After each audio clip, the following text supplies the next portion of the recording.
started. Roger, 0G, and I feel fine. Godspeed, John Glenn. Tranquility Base here. The Eagle has landed. Rocket Tranquility, we copy you on the ground. New possibilities are opening up for scientific cooperation between countries. 2, 1, 0. Liftoff. Americans return to space as Discovery clears the tower. Discovery, go and throttle up. Discovery, roger. Go for deploy. Thanks, June, and to everybody in the shuttle program. The crew must go for launch. Roger. Nice to be in orbit. We have followed in their footsteps to get us where we are today.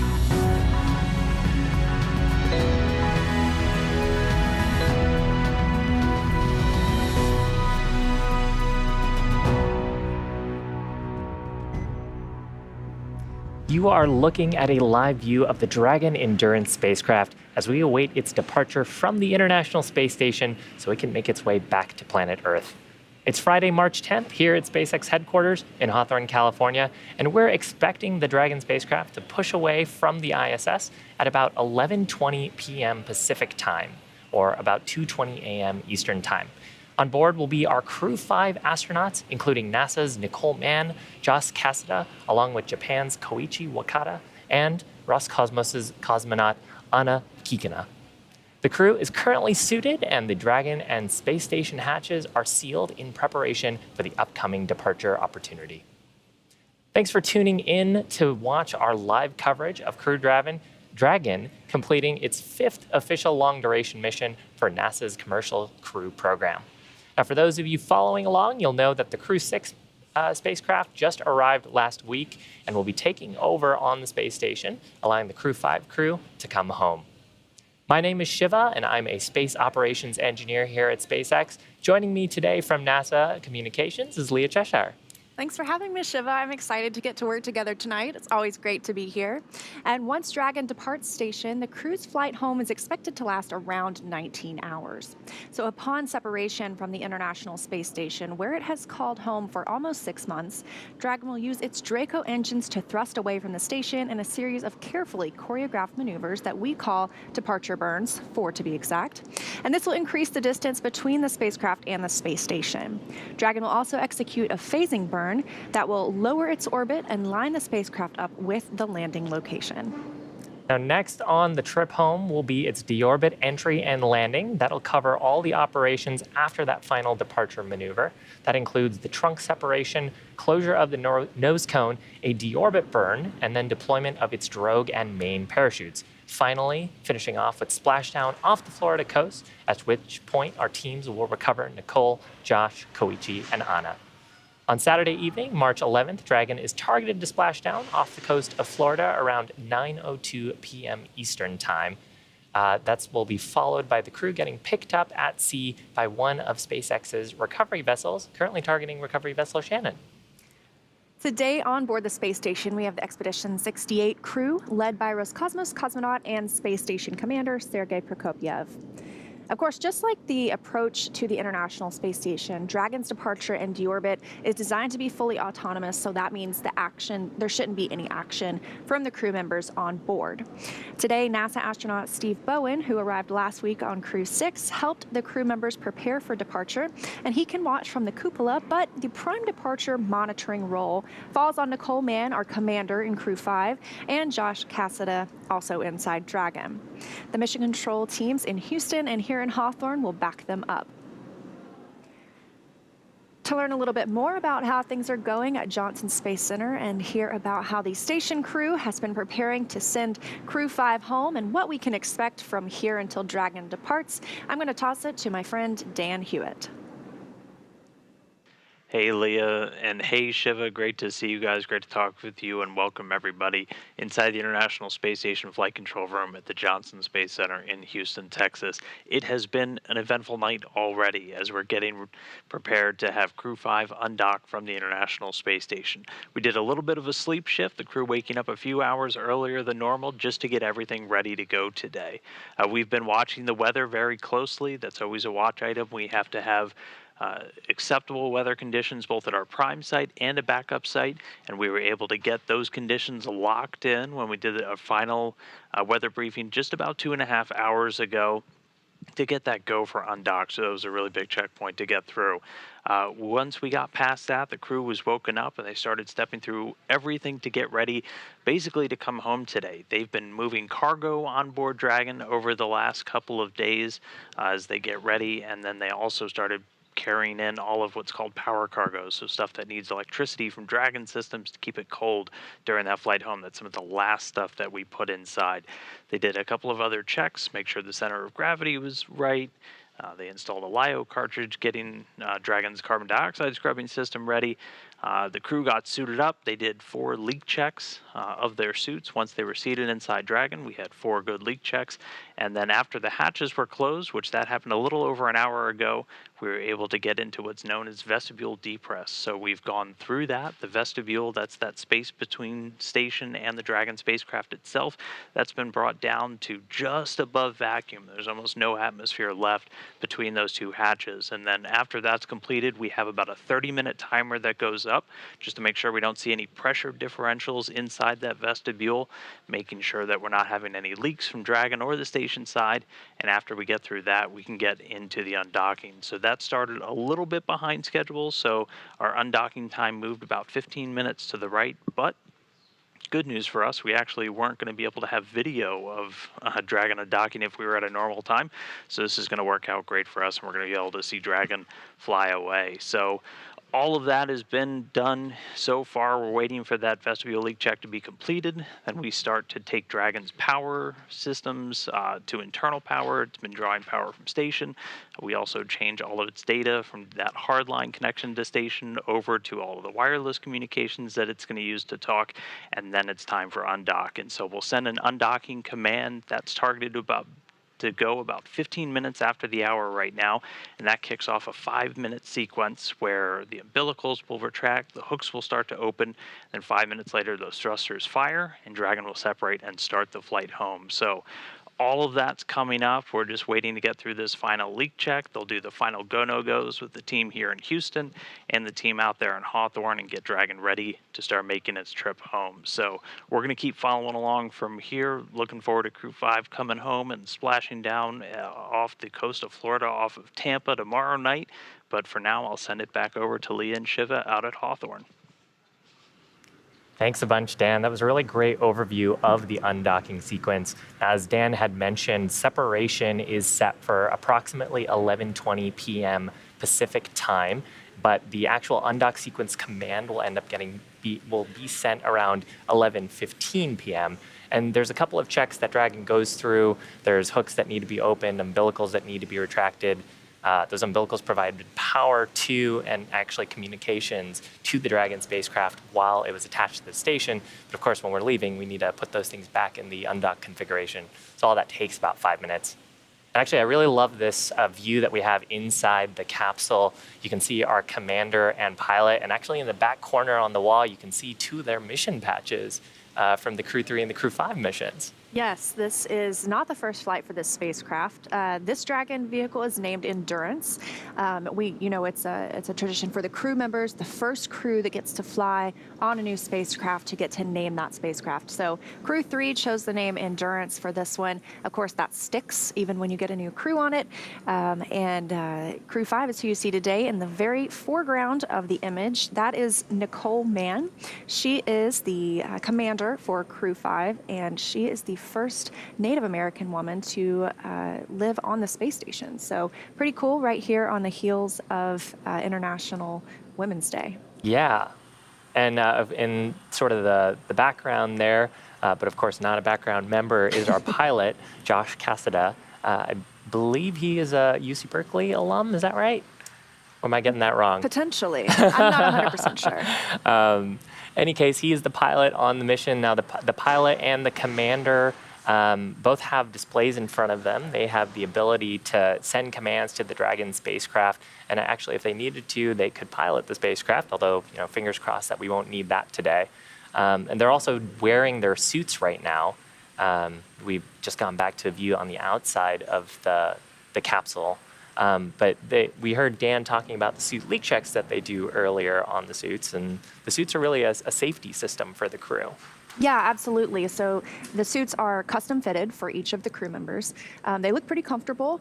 And before any of these dynamic phases of flight, any of the burns that happen, undockings, launches, you want to make sure that the crew is in their suit, that it's secure, that there are no leaks. The suit is the way that the crew members are also able to communicate with the ground and with each other. And they also have some airflow in their suits as well to help keep them nice and cool. Yeah, the suits are also made of fire-resistant material. We really have them on board for fire emergency, or if the cabin were to depressurize, then the suits can provide pressurized gases to the crew members and keep them safe while we bring them home. Here's a video of the suit. So we've got the 3D printed helmet that's custom and the visors. There's an umbilical connection on the right leg, and that umbilical connection actually is what provides gas flow to the suits, as well as the communication that you were talking about, Leah. And so there's an inner bladder layer to the suit, and then there's outer layers on the suit. That inner layer is what holds the pressure in the suit should we need it. And then the outer layers are fire-resistant material and also, of course, make them look super cool. We just saw a note pop up on the bottom of the screen that talks about the boots, and those are able to secure themselves, I guess, kind of click into the footrest. Now, the footrest is part of the seat that can be removed. So when the crew is in an extended free flight period, maybe during launch, if they had, a long time from launch to docking, or like we see tonight, they'll have some extended time from undocking to splashdown tomorrow. They can actually remove those footrests, give themselves a little more room in the capsule. So it's a nice way to open up that space. Yeah, and of course, everything in the capsule has a function and a purpose. So you talked about how the suits are custom fitted. We actually have some custom inserts on the seats as well, based on the size of each crew member, so they have a good fit in the seat. And that's really for those really dynamic phases, like during the launch and during descent. You start to pick up gravitational acceleration on the body, and we want to make sure all those forces are comfortably put away through the seats and not in an uncomfortable way that could potentially hurt the crew. So that, along with the seat rests, are actually adjustable, and there is like a groove on the bottom of the seat that they lock in their seats into. As we actually step into final prep for departure, we may hear a call from the core reminding them about their visors and reminding them about their seat positioning and restraints ahead of the undock sequence. So right now, we have 11 people living on the International Space Station for this past, it has been a week. And so that is an even more full house than usual. We have had some crew members sleeping in Crew Dragon. It's really important that we're able to space out our crew members. They have their normal crew quarters that our long duration visitors will stay in. Crew-5 was nice enough to clean those up and turn them over to their new visiting Crew-6 arrivals. And they are now reducing this crew size back down to 7, so what we would typically refer to as a full house. Yeah, and it's kind of funny you mention the crew members sleeping in Dragon. Dragon does have 2 windows on the side of the spacecraft that you can see out of. So on previous missions, crew members have actually snapped photos of other Dragons or other visiting vehicles, or just great views of planet Earth. Honestly, it'd be great to have a bedroom with a window view of the planet. That sounds amazing. I was just thinking it would be very hard for me to want to go to sleep if that was my window view. Now, with 11 crew members on board, there's a lot of different cultural diversity. We have, just on this mission, an astronaut from Japan, a cosmonaut from Russia, of course, 2 Americans. That must make for some pretty interesting conversations and meals and just cultural diversity on the station. Yeah, I think so. And just last week, Sultan Al Niadi arrived as one of the Crew-6 crew members, and he is from the United Arab Emirates. So I know they're very proud to have their first long-duration crew member on board. But it is the International Space Station, such a great example of peaceful cooperation with all of our crew members. Yeah. Okay, so quick timeline check. We are about 15 minutes away from the planned command for undock sequence start. And again, we are once that command is sent, there'll be about a 5-minute period where Dragon will perform some final configurations for undocking. So in that configuration, we open up the hard capture hooks. There are 12 of those around the ring of the docking mechanism, and they hold in the pressure in that vestibule section. Of course, all that is depressurized now.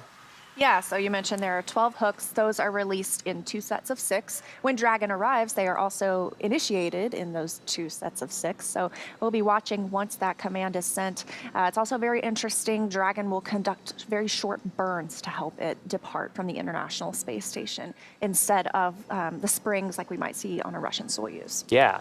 Now, at the moment, Dragon is in this final configuration before undocking.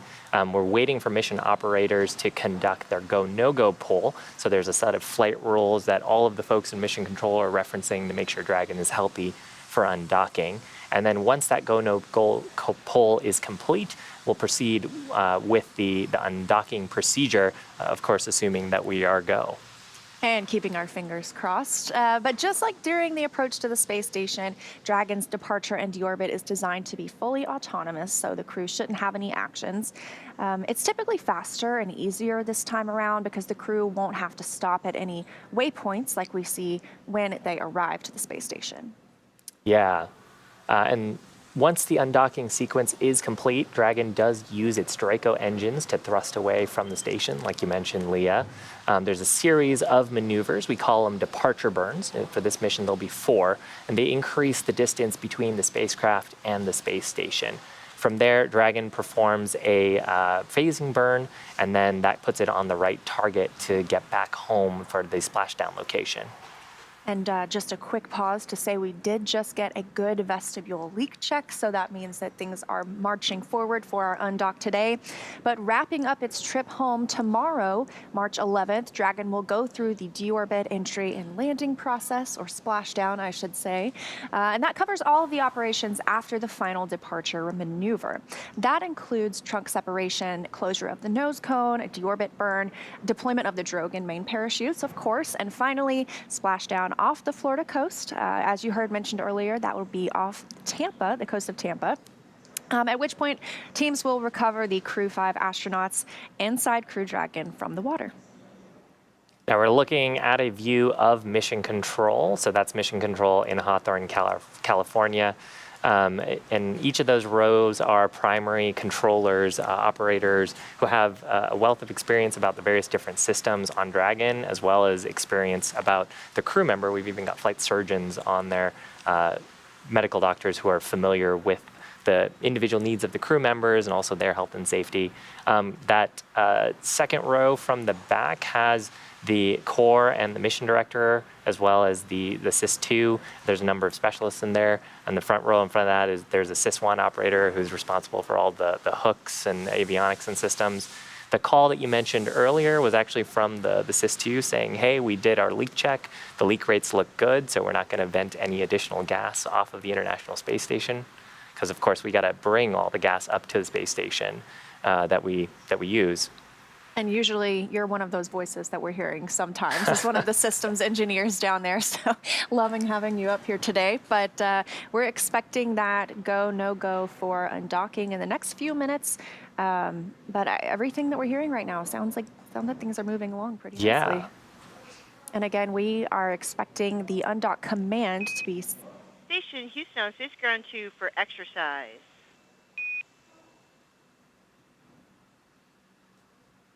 So just listening to the loops right now. And you can go ahead on 2. Hey, just a friendly reminder, for the undock today, any exercise should be complete by 7:15. Exercise complete by 7:15. Copy, thanks. So that was the voice of our Capcom, or capsule communicator in Mission Control Houston, speaking with the crew members on the space station. It is Saturday for them, so they are off schedule a little bit today. Station and Dragon, SpaceX on the Big Loop, vestibule leak check nominal. Dragon copy. And that was a call from the core, the crew resources and operations engineer here at the Hawthorne Mission Control, letting the crew know that we had a successful leak check, which means we're getting real close to that go, no-go for the undock sequence. One thing I find really interesting is they were reminding them that any exercise that's happening right now on the space station needs to be complete by the time that undock command is sent. We don't want any extra loads or forces being imparted during the time that Crew Dragon is preparing to separate or separating from the space station. And that can come from something as small as someone jogging on the treadmill or using the Advanced Resistive Exercise Device, or ARED. Yeah, and the crew members' time on board, actually, hang on just a sec. They're having some conversations on the loops about the go, no-go poll. So the mission director has just requested the flight control team to complete their go, no-go poll. So we'll expect that call shortly here.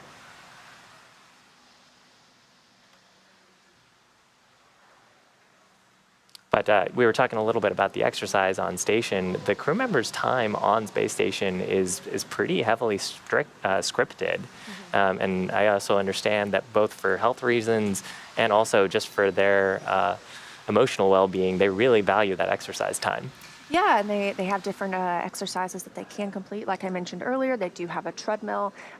Things are modified a little bit differently on the space station. You do have to buckle in so that when you run, you don't, run off the treadmill every time.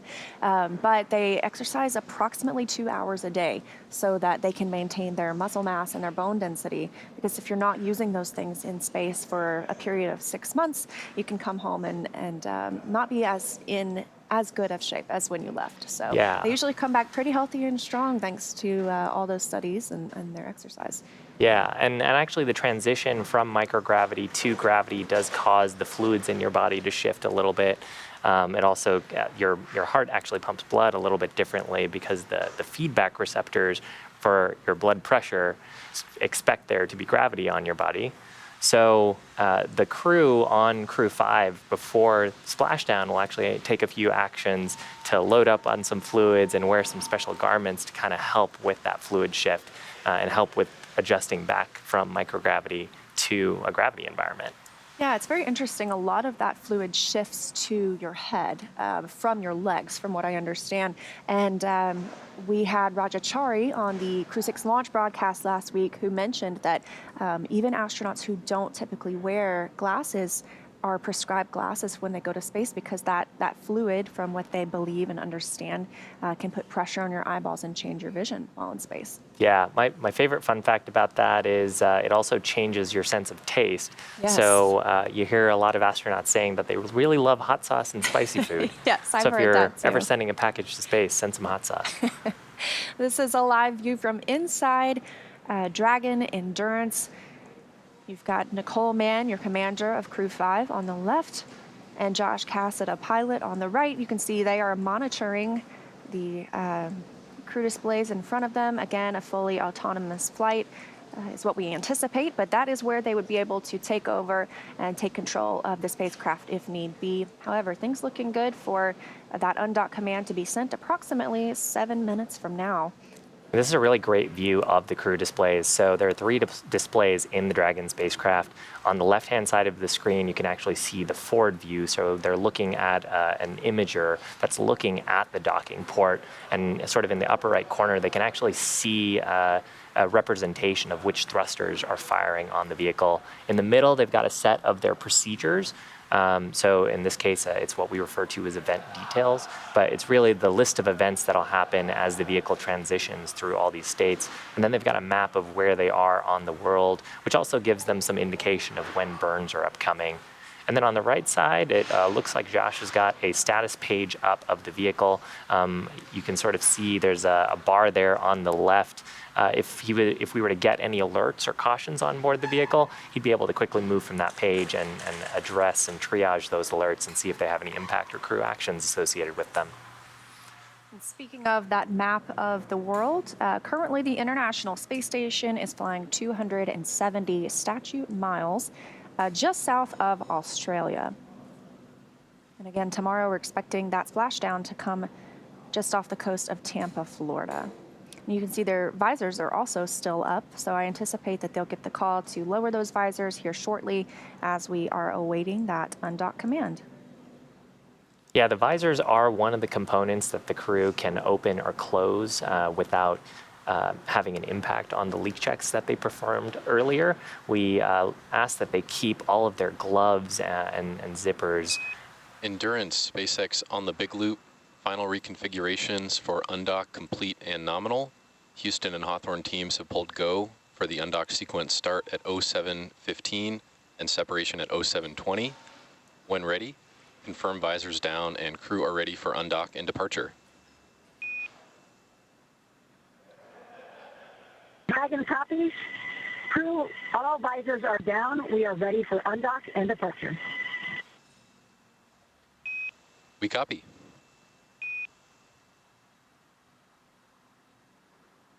And right on time, they got the call to lower those visors because Dragon is go to undock, both from teams here in Hawthorne as well as Mission Control in Houston, and the crew reporting that themselves.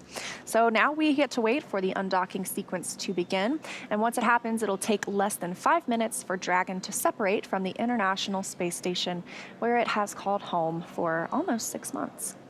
Yeah, and the first step in that automatic undocking sequence is for the umbilicals to retract. We've got 2 umbilicals on the Dragon spacecraft that connect Dragon to the space station, and they provide power from the space station's power system, those big solar arrays, as well as telemetry and a command path between the vehicles while Dragon is docked.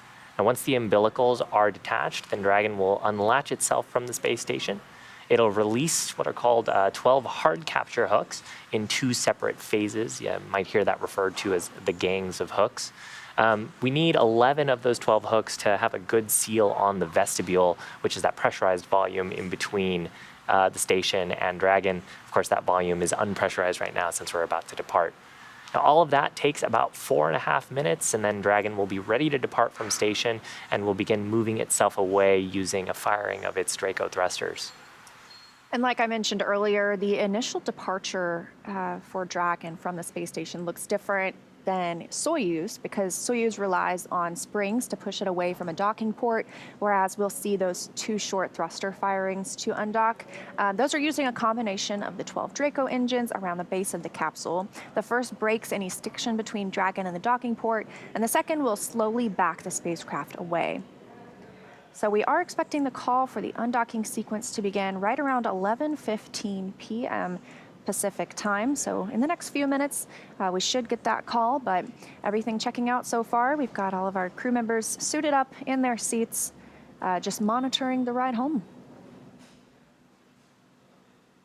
Yeah, so those thruster firings are actually pretty helpful as well because they give us a little mini checkout of the propulsion system before we start using it for some of those bigger burns.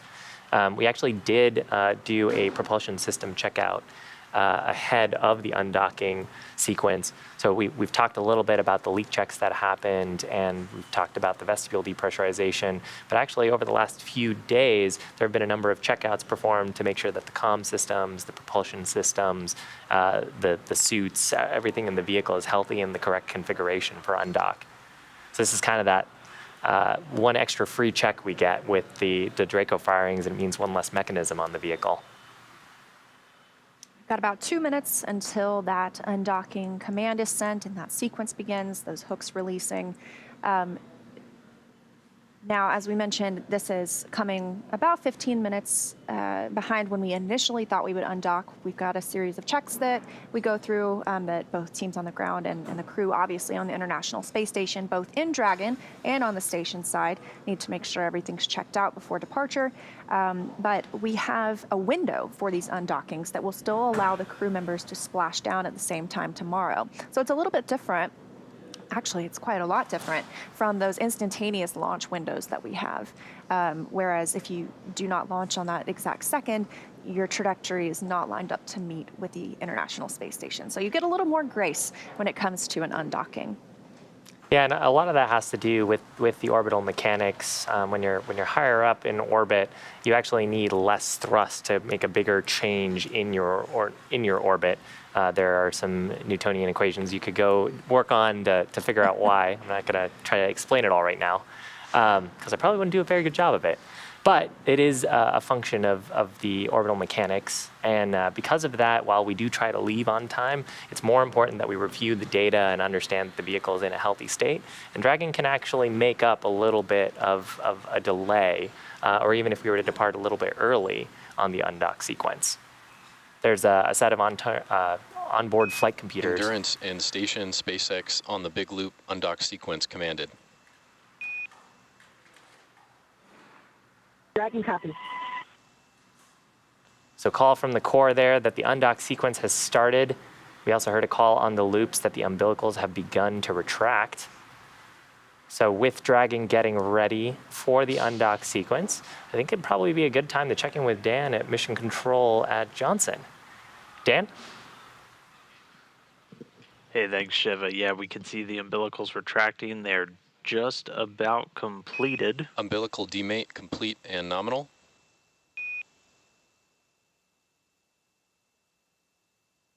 Dragon copy.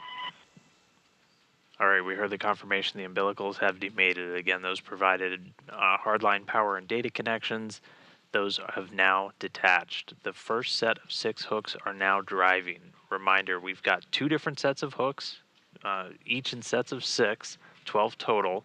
After the first set has released, we are committed to an undocking. So that first set, 6, is driving now, and we expect all of this to take another 3 minutes or so before we get that physical separation, when those thrusters on Dragon will fire and begin backing Crew Dragon Endurance away from the space station.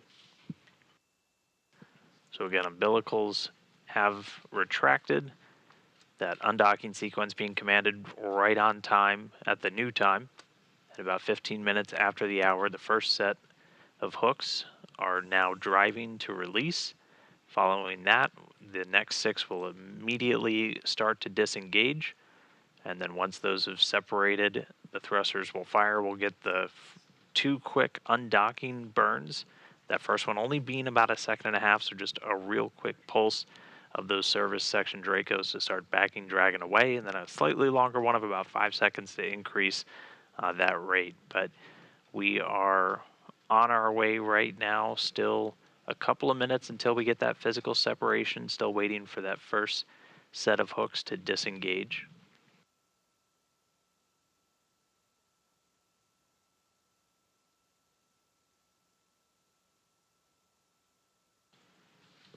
But again, a lot already done to get here. The station itself still in the attitude control over on the US segment. We've done something called inhibiting desats, so essentially no thrusters on the station are able to fire right now.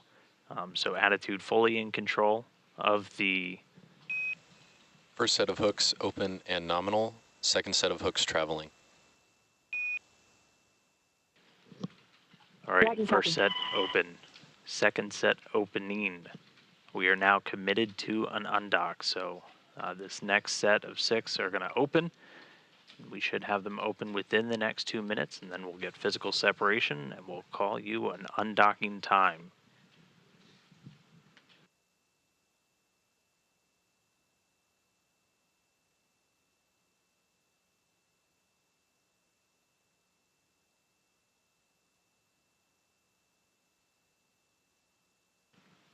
And we're seeing nominal performance so far on this second set of hooks.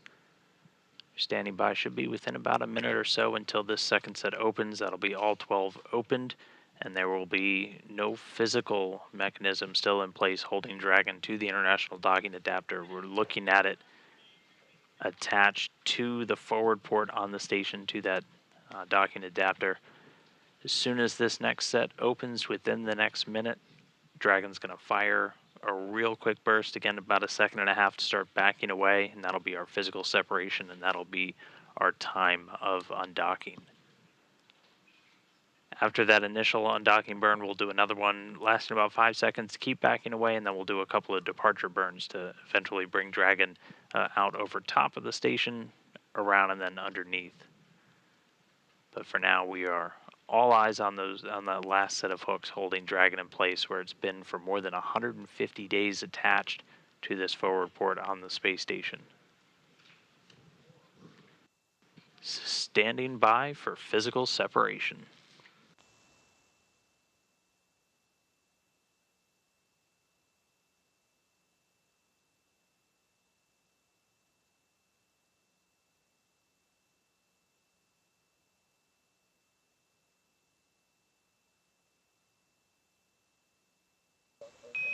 All hooks open.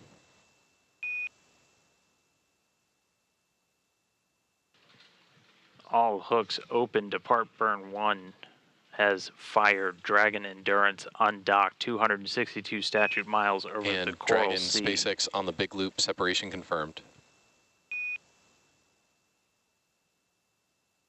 Second copies, we see it.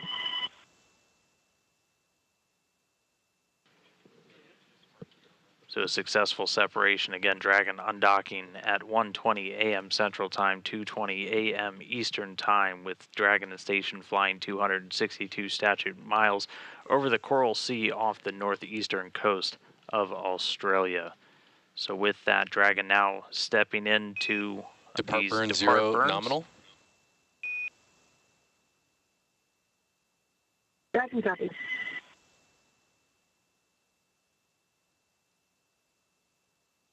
All right, so undock burns completed. That depart burn 0 completed. Next one coming up in just a couple of minutes, but with Dragon now flying free, I'm going to toss it back over to Shiva and Leah at MCCX in Hawthorne to take us through the rest of the flight. Thanks a bunch, Dan. So we had some great shots there of the first depart burn. We're coming up on depart burn. So that was the depart burn 0. Now we're coming up on depart burn number 1. Now this will be a short firing of the Dragon's Draco thrusters, the burn just lasting about 16 seconds. You can see that Dragon has begun to fly away from the space station, and these initial depart burns essentially increase the range rate from the station, so we can get away from the International Space Station and get out of these various different spheres of control around the vehicle that keep both of the vehicles safe. So we heard a call for successful depart burn 0, that 16-second burn. That increases the speed at which Dragon is flying away from the station. It's going to start to send it up and over the space station. It'll eventually come down and then behind the space station. This depart burn 0 puts crew Dragon Endurance and Nicole, Josh, Koichi, and Anna on their journey home. So there's a good look at where depart burn 0 takes us. We'll also be standing by for depart burn 1. That's another short burn, about 21 seconds. That's going to keep us on that trajectory to go over and then eventually down and behind the International Space Station. Depart burn 1 is also going to be what's going to send us out of the keep out sphere. That is an invisible sphere around the International Space Station. It's a boundary, 200 meters in radius. And it helps us determine, or helps us govern visiting spacecraft arriving or departing the space station. So before moving into that keep out sphere, you have to, your spacecraft must be configured so that it would not cross that boundary for at least 4 orbits, even if for some reason it lost all maneuvering. So we monitor that before and after departure. Crew Dragon continuing to make its way further from the space station. We're continuing to get some really cool views from the International Space Station cameras. So this one's got Dragon, and it looks like one of the robotic arms in the foreground, Dragon in the background. And of course, the opportunity today was a little bit delayed from the initial timing, but as a result, it turned out that we had better communications coverage so we could actually get some of these views from the space station.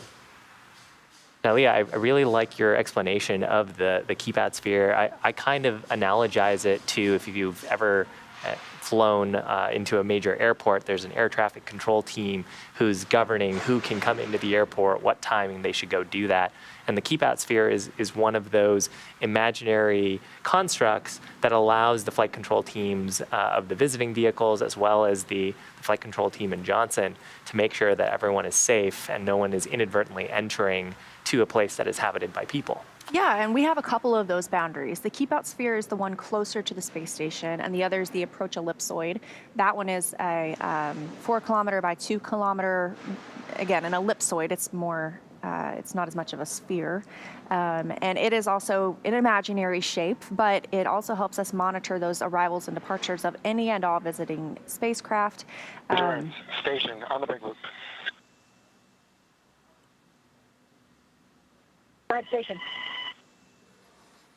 Duke and Crew-5, magnificent sunset departure. You guys look great. Great job up here. We're going to miss you. Godspeed. Awesome. Thank you, Frank, and the rest of the crew. We'll be following along.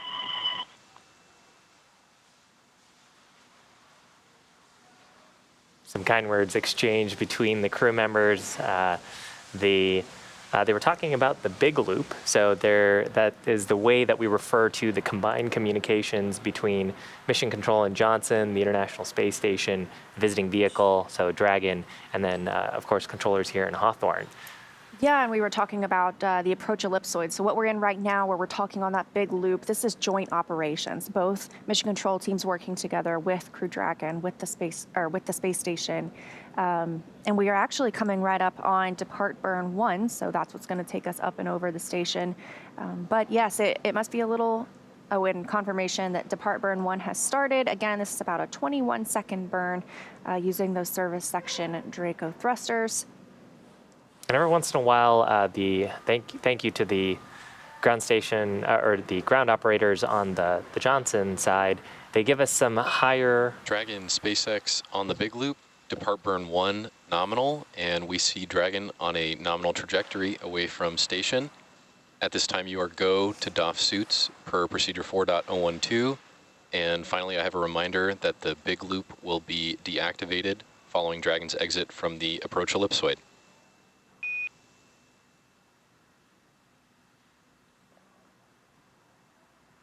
Dragon copies, and to the teams at NASA and SpaceX, thank you for an incredible expedition.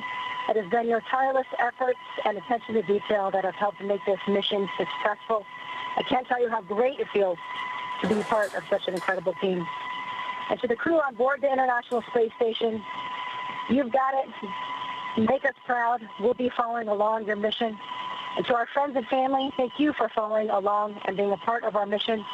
It has been a privilege to add to the legacy. Semper Fidelis. It is absolutely overwhelming to back away from the International Space Station and gain some perspective on the place we've called home for almost half a year. Station copies, All of Duke. us on Safe flight. are incredibly proud.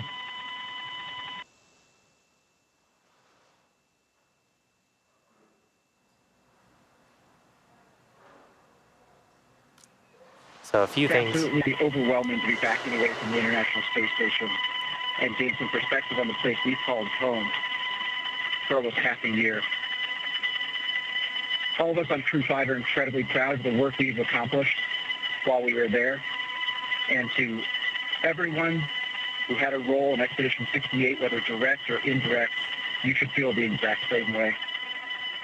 We thank you, and we're excited to get back to that beautiful planet of ours and those wonderful people who live on it. Thank you. That was a beautiful view of the space station. I see it. All the mission control centers all over the world. Thank you very much for your support. It's a privilege and a pleasure to work with all of you at the mission control centers. And Expedition 68 crew, Sergey, Dmitry, Frank, Steve, Woody, Falcon, and Andre. Bon voyage, and we'll be following along. Thank you. ありがとうございました。さすが場所。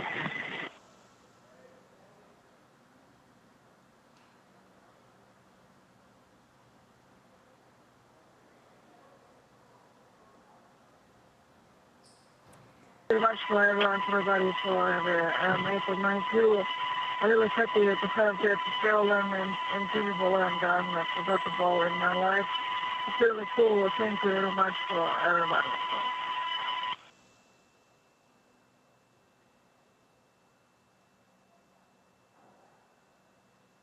Some words from all 4 Crew-5 members giving a final farewell to the International Space Station And Dragon Houston on the big loop. Dragon has exited the keep out sphere. We wish you safe travels and looking forward to seeing you back on Earth.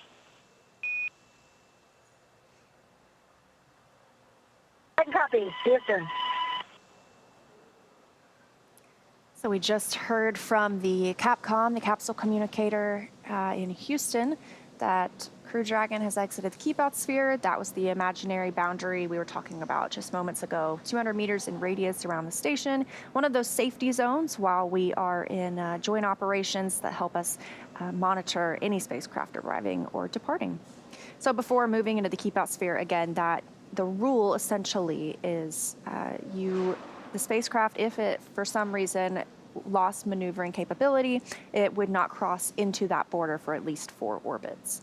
But of course, departing, we don't have that same requirement. They are now well out of the keep-out sphere and heading toward the approach ellipsoid. Yeah, that's part of the reason why we have all of those flight rules and the mission control teams there. Each operator is evaluating their systems to ensure that Dragon is safe to enter both the approach Dragon ellipsoid. SpaceX on Dragon to ground for suit storage.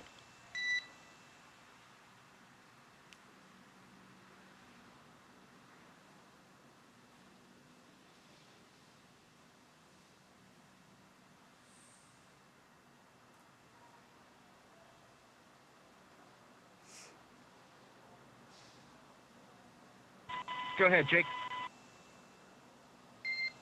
Hey Josh, I've just got a reminder here, 6 months later to store suits with helmet visors closed. How copy?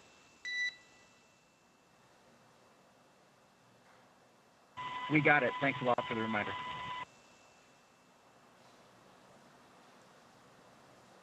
Some friendly words from your friendly neighborhood core. Of course, the crew have been on the space station for about 6 months.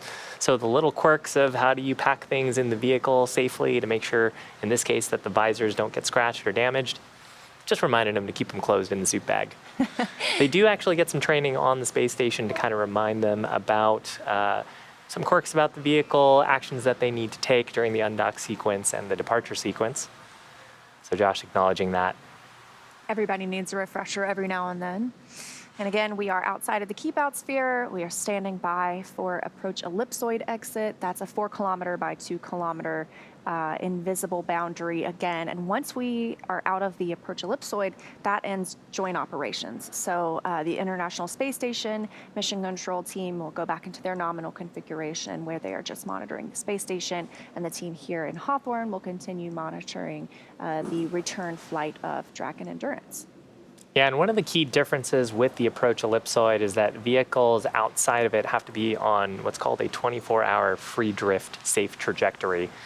So what that means is if the vehicle had no ability to control its attitude, to control its orbital parameters, it would not be on a trajectory that could potentially interact with the space station for at least 24 hours. That gives time for ground operators on the ISS side to consider an adjustment to the ISS's trajectory, but ideally for the visiting vehicle team to work any issues. Check from the mic, cabin mic. Dragon SpaceX, we had you 5x5 on the cabin mic. Good comm check. So call there from Koichi. We have you loud and clear also. Thank you. Now at this phase, because we're outside of Depart Burn 1 and on our way out of the approach ellipsoid, we've actually given the go to the crew to doff their suits. So that means taking off their suits. As we talked about a little bit earlier, there's an umbilical that connects the suits to the comm system, but once they're out of that, they actually have to use a cabin mic that's in the cabin, and we always want to maintain communication with the crew in case we need to provide them any urgent instructions or if they need to give us any information. So it's just a check there that all the systems are working as they proceed into a more comfortable phase of the phasing mission. Now we are continuing to stand by for that approach ellipsoid exit, but if you saw as Dragon was undocking from the International Space Station, the colors shifted on the spacecraft itself, and that's because the International Space Station and Dragon entered in orbital nighttime. So they see a sunrise and a sunset every 45 minutes, which seems pretty inspiring, to be honest. And they even mentioned the beautiful sunset that they got as they were traveling away from the space station. Dragon is now about 600 meters away from the International Space Station, with depart burns 0 and 1 complete as planned, and heading toward the approach ellipsoid exit. Now, again, it's about a 19-hour ride home for the crew inside Dragon. Hopefully they get a nap in there somewhere, but they won't really be on duty during that time because the spacecraft is an autonomous one, so they don't need to take over and pilot it whatsoever. They are definitely trained to do so, as we've discussed, but if things are moving smoothly, which we anticipate, they should be able to rest and enjoy 19 more hours in space before they are back home sweet home. It might be a little bit of a nice change of pace to have some off-duty time. I think I heard Dan mention earlier that the crew did have to sleep shift a little bit for this particular undock opportunity. We even caught a few views of them sort of resting up while they were in the vehicle waiting for the undock sequence.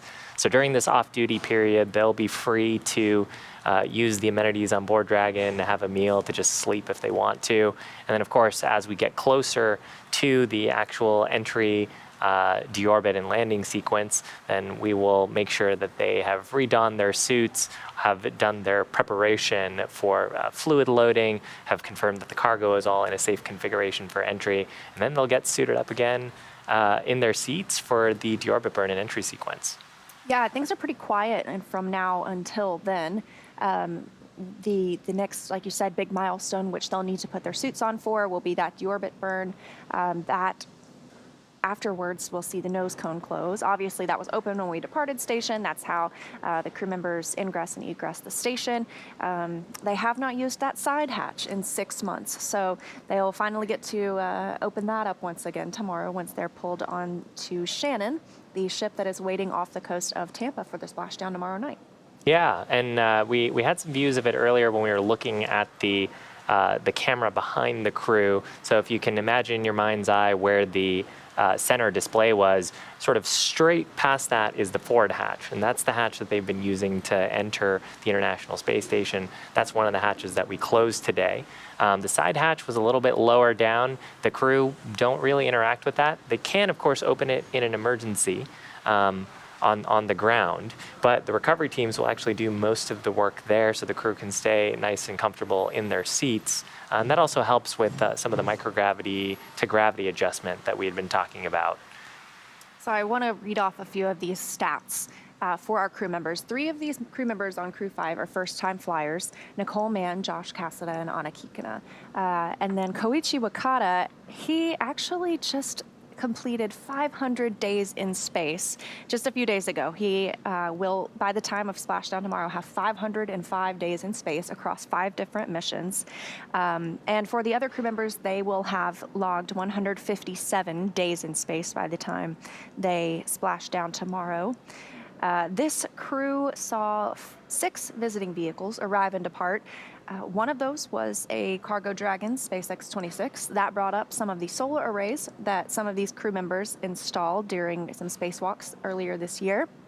There were 2 Russian Progress resupply ships, of course, Crew-6 arrival last week on the SpaceX Dragon, Soyuz MS-23, and the Northrop Grumman Cygnus vehicle NG-18. So some of those bringing crew, some of them bringing cargo, all welcome sights to our crew members on the space station. They also saw 5 of those depart, including 3 Progress resupply ships, the Crew-4 crew, who they said farewell to about a week after they arrived in the fall, and SpaceX 26, as we mentioned. Yeah, and the crew actually do have some role to play on those cargo missions. They, of course, pack and unpack the cargo that's in the Cargo Dragon vehicle. So Cargo Dragon being very similar to the Crew Dragon vehicle, but it doesn't have all the same life support systems, it doesn't have the displays, the seats, because the primary thing we're taking up is science and cargo for the International Space Station. The crew actually play a more hands-on role during the approach process, too. They've got procedures where they monitor the approach Sort of if the ISS is pretty high up, and so it takes some time for communications and commands that we send from the ground to reach the vehicle. But the crew can actually send direct commands to the vehicle during the approach sequence if they needed to. So those crew were busy during that approach opportunity and the undocking as well. Oh, and of course, the unloading and the reloading and all of the science experiments that they brought with them. So we're coming up on about 1,000 meters away from the International Space Station. It was just a few minutes ago that we saw Dragon undock right on time, around 11:20 p.m. Pacific time. We are still waiting for it to exit the approach ellipsoid. Those two depart burns, 0 and 1, they are on the order of 16 and 21 seconds. So they really get the spacecraft moving, though, and we anticipate that call to the crew to come just about any moment now that we are outside the approach ellipsoid. I actually just heard some calls on the loops here that we're out of the approach ellipsoid, so we'll probably hear a similar call from and Station the core. SpaceX there it is. On the big loop. The vehicle has exited the approach ellipsoid and is on a 24-hour safe free drift trajectory. To the Dragon crew, configure comm for Dragon to ground in preparation for big loop deactivation.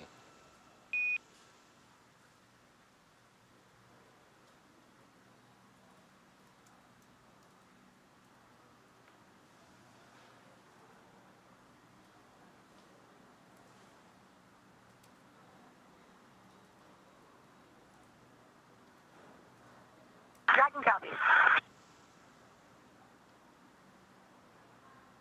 So the core, Jake, who we can see in the little window there. Copies. Safe travels, Endurance.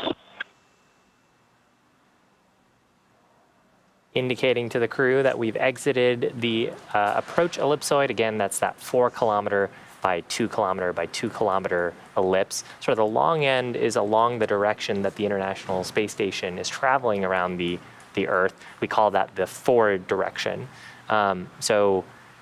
Core indicating that we're outside of the approach ellipsoid. Because we're outside of the approach ellipsoid and outside of join ops, we're actually going to be deactivating that big loop. So this is probably the last time that the crew are going to be talking to the International Space Station crew on this particular mission. I'm sure they'll talk to them when they get back home to planet Earth in about 19 hours from now. Yeah, absolutely. So since it has exited the approach ellipsoid, like you mentioned, those joint operations are over. Crew Dragon is going to move into it's the rest period for the crew, essentially, like we talked about. They have doffed their suits. They're able to store those suits. They will, like you said, get the chance to sleep.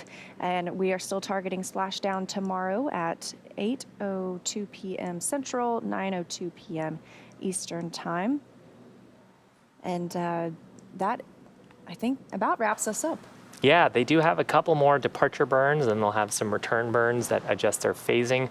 But now that the NASA astronauts, Nicole, Mann, Cassada, JAXA astronaut Koichi Wakata, and Roscosmos cosmonaut Anna Kikina have departed the space station, it'll take them about 19 hours to make their way back to planet Earth.